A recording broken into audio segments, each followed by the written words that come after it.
Okay, I'm Denisha Flores. The presentation today is about let's improve the school's morale and strive academically.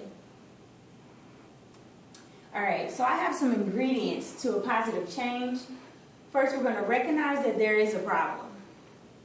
We're going to use our quantitative and qualitative data regarding the problem. I'm also going to explain the proposed solution and the qualitative and qualitative data regarding the solution, how to apply the solution, as well as evaluating the effectiveness of the solution. Going deeper into the PowerPoint, we have our first piece of data. This data is qualitative as well as quantitative. It includes our test scores. Our amount of students who are passing is 18%. That's unacceptable. Our parent participation, we notice, is 6% of the school population. We also have a high turnover for our employees. 21% is outrageous. If you go here, you see our special ed population is at 12%, extremely high. Our funding is at 23%, meaning that we do not have enough funding to support everything that the schools need.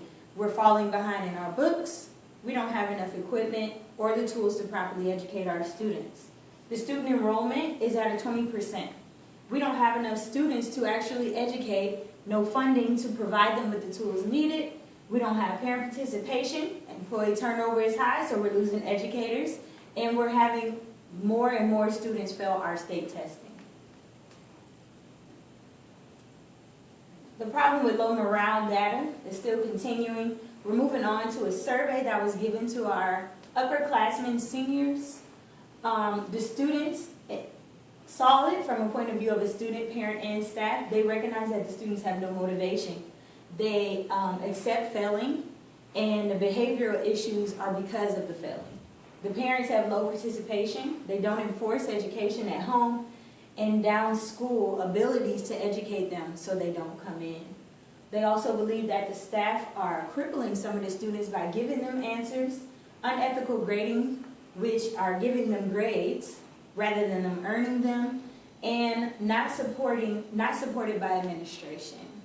So if we move on, the students' retention, test scores, and low morale are all effects of no motivation, except in failure and behavior issues. As we stated before, the parents have no faith in the school's abilities to educate, fight against the school discipline, policy, and teachers' low morale, but not supporting the school events.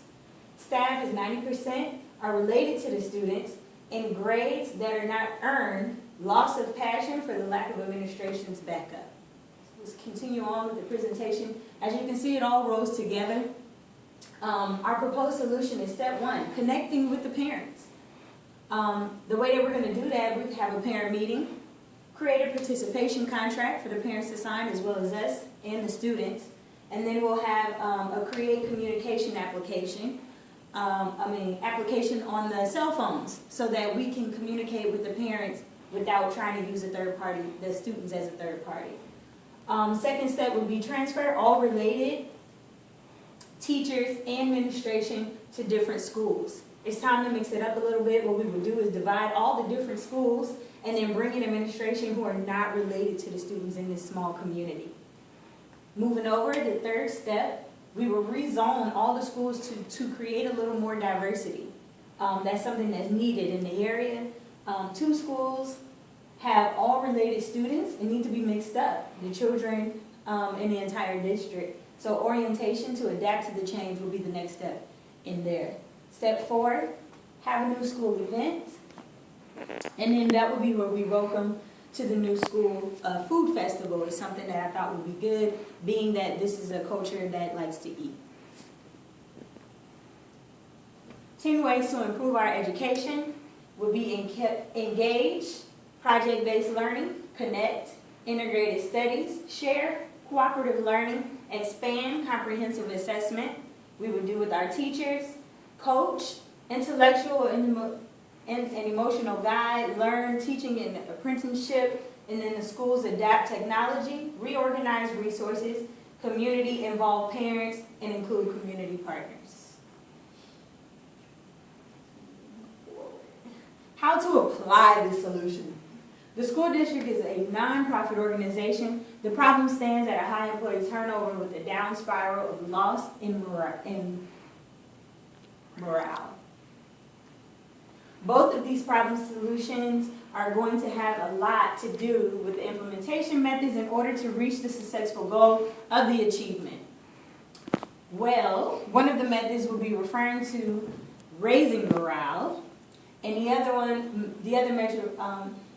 other two measures of the proposal is focused on the customer importance. My customer focus is the stakeholders, who are the parents. Ethics and morals are taught at home, and where the school has to attack first. And then we will go trickle on down to the students, onto the staff. Evaluating the solution. The first measurement will be to change the attitude of the culture. Then if the problem solution is successful, then the students will be happier and more attentive. The parents will be happier and will participate in all school activities. The staff will be more enthused and passionate about teaching again, happy to show up every day. And the way to tell if the problem solution failed is things will not change at all. Same expressions on stakeholders' face as before, and sadness and depression will be in the atmosphere. The second measurement will be the dramatic growth in test scores. All grades from 3rd grade up to the 12th grade will show increase in math, science, English, and social studies. There will be shown through qualitative data. If the problem solution does not work, then the test scores will remain as they are or decrease in rapid speeds for all subjects. So the third measurement will be to the amount of students to return to the school and new students to enroll from the word of mouth in the community that academics are increasing.